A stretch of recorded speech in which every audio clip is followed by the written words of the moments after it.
daripada TikTok, daripada kentang goreng. Soalannya berbunyi begini.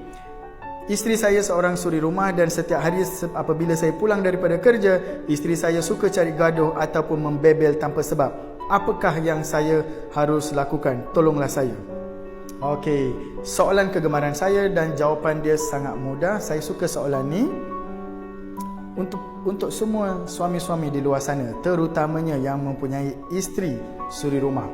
Tahukah anda, menurut kajian, lelaki harus bercakap 7,000 patah perkataan sehari, manakala wanita harus bercakap 20,000 patah perkataan sehari. Ini bermaksud kita sebagai lelaki tengah hari dah habis 7,000 patah perkataan, berbanding dengan wanita kadang-kadang sampai petang pun tidak habis. Apatah lagi suri rumah di mana kawannya hanyalah 4 dinding. Apabila anda pulang daripada kerja, dia mungkin baru habis bercakap 1,000 patah perkataan.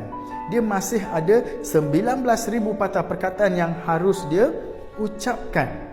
Anda harus ingat, 19-20,000 ini tidak termasuk WhatsApp message. Jadi apa yang anda harus buat untuk mengelakkan isteri anda melepaskan geram dengan anda untuk menghabiskan kota 20,000 patah perkataan? Setiap pagi sebelum keluar ke kerja, bercakap dengan dia. Bertanyakan soalan demi soalan dan biarkan dia yang bercakap. Sekurang-kurangnya sebelum anda pergi kerja, dia sudah bercakap beberapa ribu patah perkataan. Dan apabila anda pulang daripada kerja, dia tidaklah stres seperti dulu. Ingat, tanggungjawab anda untuk memastikan isteri anda melafazkan 20,000 patah perkataan setiap hari. Baru anda sebagai lelaki akan hidup lebih bahagia. Renung-renungkan. See you.